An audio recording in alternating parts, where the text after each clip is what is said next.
সন্তান, সে ছেলে হোক বা মেয়ে, একজন মায়ের কাছে তার মূল্য এক। কিন্তু সমাজের একাংশ এখনও মেয়ে সন্তানকে অবহেলা করে, তাকে বোঝা ভাবে।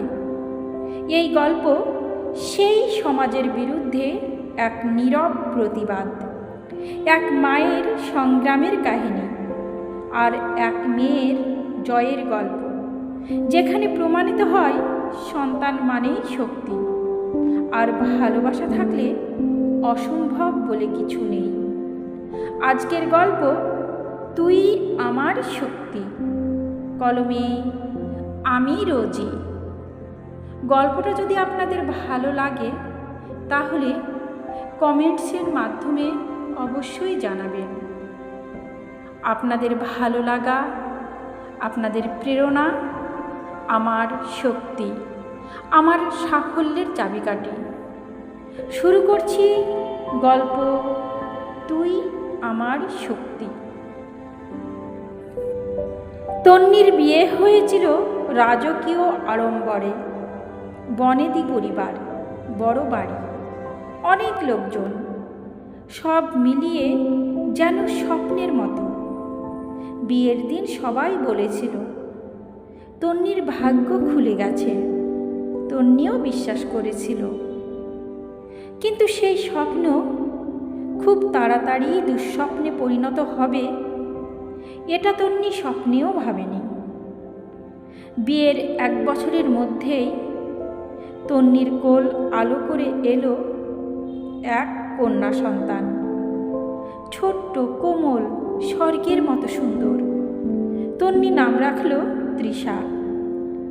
কিন্তু বাড়ির পরিবেশ যেন বদলে গেল। মেয়ে? শাশুড়ির কণ্ঠে হতাশা। আমাদের তো ছেলে দরকার। শ্বশুরের গম্ভীর ঘোষণা। তন্নি অবাক হয়ে দেখল, যে বাড়িতে তাকে এত আদর করা হতো, এত যত্ন করা হতো, এত ভালোবাসতো, সেই বাড়িতেই এখন তার মেয়ের জন্য কোনো জায়গা নেই। তার স্বামীও ধীরে ধীরে বদলে গেল। সে কখনো সরাসরি কিছু বলতো না, কিন্তু বাবা মায়ের প্রতিটা কথাই মাথা নাড়ত। দিনের পর দিন তন্নি শুনতে লাগলো, মেয়েকে নিয়ে এত বাড়াবাড়ি কেন? আর একটা সন্তান নাও, এবার ছেলে হবে। শুরু হলো অপমান, অবহেলা, মানসিক নির্যাতন। একদিন তন্নি কাঁদতে কাঁদতে বলেছিল, এই মেয়েটা কি তোমার নয়? কিন্তু তার স্বামী কোনো উত্তর করেনি। সে নীরব থেকেছে। সেই নীরবতাই ছিল সবচেয়ে বড় অত্যাচার এবং অপমান তন্নির জীবনে। একদিন অপমান চরমে পৌঁছালো। সবাই মিলে তন্নিকে এমনভাবে আঘাত করল যেন সে এই বাড়ির কেউই নয়। সেই রাতেই তন্নি সিদ্ধান্ত নিল সে আর এই বাড়িতে থাকবে না। বুকের কাছে 1 বছরে তৃষাকে জড়িয়ে ধরে অন্ধকার রাত পেরিয়ে সে বেরিয়ে এলো নিজের নতুন জীবনের পথে।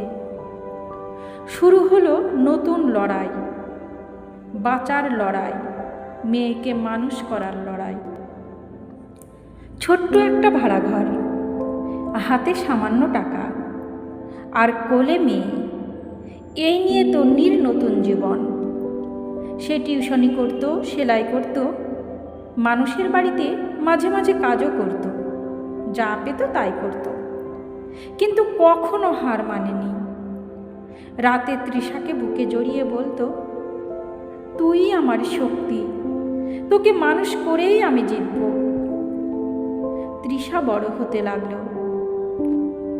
4 বছর বয়সে তাকে স্কুলে ভর্তি করানো হলো। সেই স্কুলেই ছিল একজন শিক্ষক, অরিন্দম। অরিন্দম প্রথম থেকেই লক্ষ্য করেছিল তন্নির সংগ্রাম। ধীরে ধীরে তাদের মধ্যে কথা বাড়ল।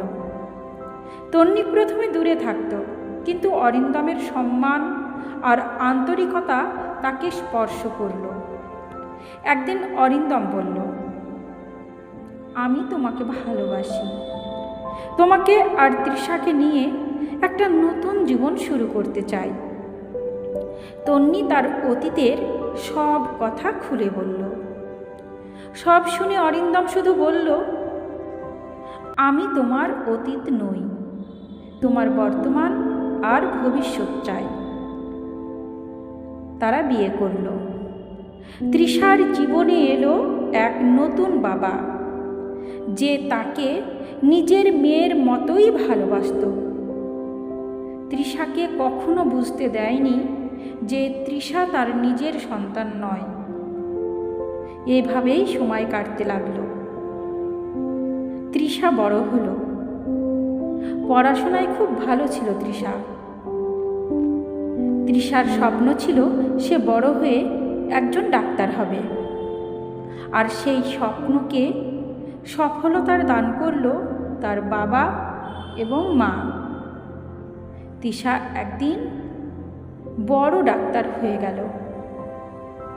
তন্নির চোখে জল, তার লড়াই সার্থক। একদিন হাসপাতালে এক বয়স্ক রোগী এলো তৃষার কাছে। তৃষা তাকে পরীক্ষা করতে গিয়ে হঠাৎ লক্ষ্য করল তার হাতে একটা পুরনো রূপোর আংটি, তাতে খোদাই করা তনু। তার বুক কেঁপে উঠল। মায়ের বলা গল্প মনে পড়ে গেল। সে মাকে ডাকল। তন্নি এসে লোকটাকে দেখে স্থির হয়ে গেল। এই তো, এটাই ছিল তার অতীত। পরের দিন হাসপাতালে এলো আরও দুজন, এক বৃদ্ধা আর এক বৃদ্ধ।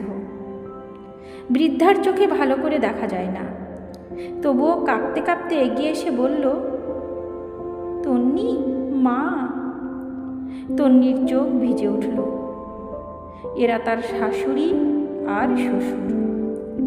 সময় তাদেরও শাস্তি দিয়েছে। বৃদ্ধা কাঁদতে কাঁদতে বললেন, আমরা ভুল করেছি, আমাদের ক্ষমা করে দে, তোদের ছাড়া আর কেউ নেই। শ্বশুর মাথা নিচু করে বললেন, আমরা শুধু ছেলে চেয়েছিলাম, মানুষটাকে বুঝতে পারিনি। তৃষার জন্মদাতা বাবা ধীরে ধীরে বলল, আমি ভুল করেছি, তুই কি আমাকে ক্ষমা করতে পারবি? তৃষা কিছুক্ষণ চুপ করে রইল। তারপর বলল,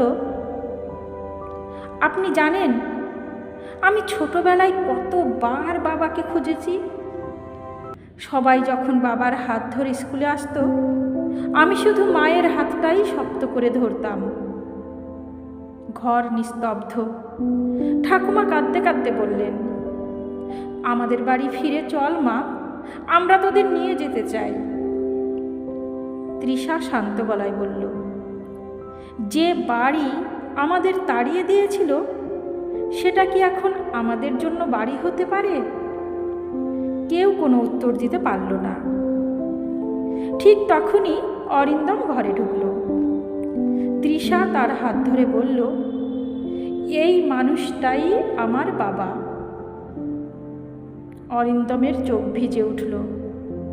তৃষা আবার বলল, বাবা হওয়া শুধু জন্ম দেওয়া নয়, পাশে থাকা, ভালোবাসা, এইগুলো একজন বাবাকে বাবা করে তোলে। সেই জায়গাটা উনি নিয়েছেন। তার জন্মদাতা বাবা মাথা নিচু করে কাঁদতে লাগল। কিছুক্ষণ পর তৃষা ধীরে ধীরে বলল, আমি আপনাদের ক্ষমা করছি, কিন্তু আমি কোথাও যাব না। আমার বাড়ি এখানেই, আমার মা আর আমার বাবার সঙ্গেই আমরা থাকব। বৃদ্ধা কাঁদতে কাঁদতে বললেন, তুই মাঝে মাঝে আমাদের দেখতে আসবি তো মা? তৃষা মৃদু হেসে বলল, আসব, কারণ আমি সম্পর্ক ভাঙতে নয়, সম্পর্ক ঠিক করতে শিখেছি। একটা মেয়েকে অবহেলা করে কেউ বড় হয় না, বরং নিজেরই ছোট হয়ে যায়। যে সন্তানকে আপনি আজ লিঙ্গ দিয়ে বিচার করছেন, সেই সন্তানই একদিন আপনার গর্ব হতে পারে, আপনার ভরসা হতে পারে। মনে রাখবেন, সন্তান কখনো ছেলে বা মেয়ে নয়। সন্তান শুধু সন্তান। তার ভালোবাসা, তার স্বপ্ন, তার মূল্য সব কিছুই সমান। তাই সমাজকে বদলাতে হবে, মানসিকতাকে বদলাতে হবে। কারণ যেখানে সন্তানকে ভালোবাসা হয়, সেখানেই সত্যিকারের পরিবার গড়ে ওঠে। সমাপ্ত। গল্প তুই আমার শক্তি। কলমে এবং গল্প পাঠে আমি রোজি। আমার গল্প পাঠ যদি আপনাদের এতটুকুও ভালো লেগে থাকে, তাহলে চ্যানেলটা সাবস্ক্রাইব করে আমার গল্প পাঠের সঙ্গে থাকবেন। ধন্যবাদ।